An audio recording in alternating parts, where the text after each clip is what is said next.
Au nom du Père et du Fils et du Saint-Esprit. Amen. La paix de Jésus soit dans votre maison, sa paix et sa joie. Alléluia. Restons en cœur à cœur avec toi, Jésus, dans cette situation terrible pour nos frères et sœurs paysans et éleveurs. Continuons à prier pour eux. Supplions Jésus d'envoyer Saint Michel Archange pour les protéger, les défendre face aux forces du désordre. Et prions aussi pour justement les hommes d'honneur qui ont refusé de participer à cette destruction paysanne ou des éleveurs, et ainsi qu'aux vétérinaires qui ont eu ce courage de dire non. Nous prions, sans cesse prions pour eux. Nous lisons le Saint-Évangile selon saint Matthieu, chapitre 21, versets 28 à 32. Que ta parole, ô Jésus, entre dans mon esprit, que ma bouche proclame ta parole et que mon cœur l'accueille. Amen. Saint Matthieu, chapitre 21, versets 28 à 32. Mais donnez-moi plutôt votre avis. Un homme avait 2 fils, il s'adresse au premier pour lui dire « Mon garçon, va travailler aujourd'hui à ma vigne. » Et lui répond « Je n'en ai pas envie. » Et ensuite il se reprend et il y va. Le père s'adresse également à l'autre et lui dit la même chose. Il répond « Bien sûr que oui, Seigneur », mais il n'y va pas. Lequel des deux a fait la volonté du Père? Ils répondent « Le premier ». Alors Jésus leur dit « En vérité, je vous le dis, les collecteurs de l'impôt et les prostituées vous devancent sur le chemin du royaume de Dieu. Car Jean est venu vous montrer le chemin de la justice, mais vous n'avez pas cru en lui, alors que les collecteurs de l'impôt et les prostituées croyaient en lui. Et malgré leur exemple, vous ne vous êtes pas repris, même après coup, vous n'avez pas cru en lui. » Merci Jésus pour ta parole. Alléluia.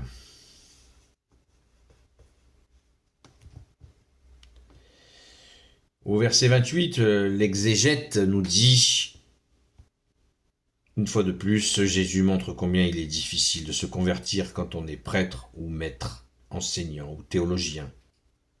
Pouvait-il suivre le mouvement populaire et accompagner le pèlerinage au désert? Qu'est-ce que ça veut dire? Ces gens qui disent et ne font pas, comme le dit souvent Jésus. Eh bien, c'est la caractéristique des pharisiens, des maîtres de la loi, qui sont tout le temps en train de blablater, y compris sur le bon Dieu, et qui finalement n'agissent pas. Ils n'agissent pas, ils ne mettent pas en pratique la parole. Jésus rappelle que quand Jésus dit Jean, il parle de Saint Jean-Baptiste, qui est venu justement pour le dernier appel pour les Hébreux, d'accueillir le Messie, de se préparer, puisque c'est Saint Jean-Baptiste qui prépare le chemin, c'est la parole qui le dit, on l'a lu hier, pour que Jésus vienne. Pour la venue de Jésus, il aplani le chemin.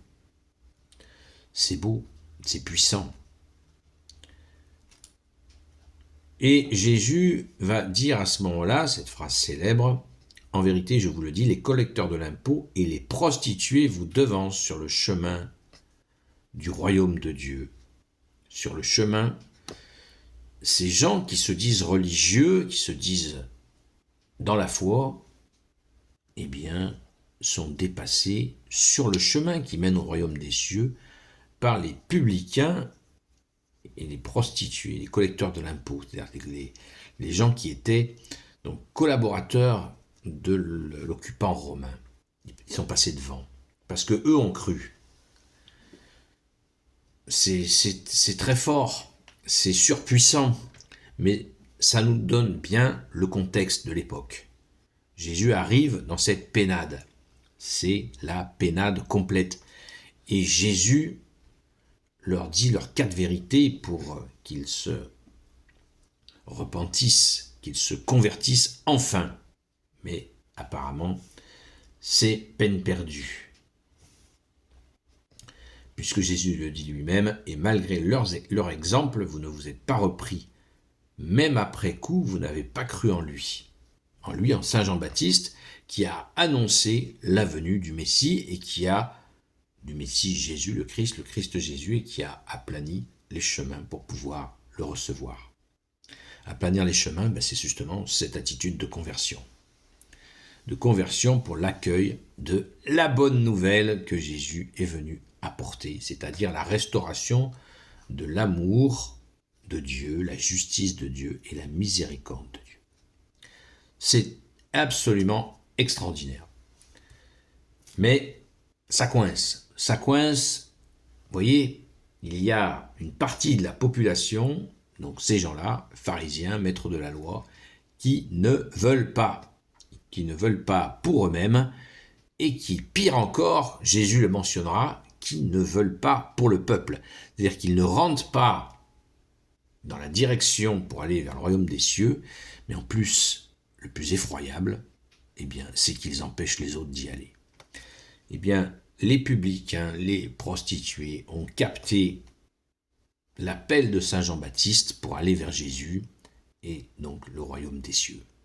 C'est extrêmement touchant. Et cela peut-être est à méditer.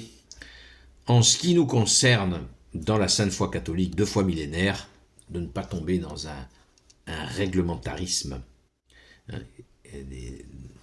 Le catéchisme à la lettre. Le catéchisme catholique est une merveille. Mais attention à bien intégrer que la mise en pratique de la parole de Jésus, amour, justice et miséricorde. Jésus le dira en synthétisant, cherchez le royaume des cieux et sa justice, et tout vous sera surajouté. Et on le voit même dans les 7 critères du jugement dernier, il y a vraiment la charité au centre, mais pas sans vérité, évidemment. Gloire soit au Père et au Fils et au Saint-Esprit, maintenant et toujours et pour l'éternité. Amen. Ô Jésus, toi qui peux tout et qui portes tout, toi le Sauveur, toi l'Emmanuel, je te confie toutes celles et ceux qui regarderont cette vidéo, ainsi que leurs proches, selon ta seule volonté, ô Jésus. Sainte Marie, Reine des cieux, toi l'Immaculée Conception, toi qui écrases le serpent, toi qui es la lune sous tes pas, toi notre Mère, Notre-Dame, Saint Joseph, toi le juste et le saint, toi le sage, toi la terreur des démons, toi le saint gardien de la Sainte Église catholique apostolique, Sainte Marie-Madeleine, notre chère Sainte Patronne, et vous tous les saints et saintes, amis de toi Jésus, Saint Michel Archange, Saint Gabriel Archange, Saint Raphaël Archange, et vous tous les anges qui te servent, ô Jésus, je vous confie toutes celles et ceux qui regarderont cette vidéo, ainsi que leurs proches, selon ta seule volonté, ô Jésus. La paix de Jésus soit dans votre maison. Quand je dis attention au réglementarisme, mais attention aussi, le laxisme est aussi un poison. Méfions-nous, Jésus n'est pas un pote, méfions-nous. Soyons, bien sûr, accueillons l'amour de Jésus, aimons-le en retour, mais voilà, ni laxisme, ni réglementarisme.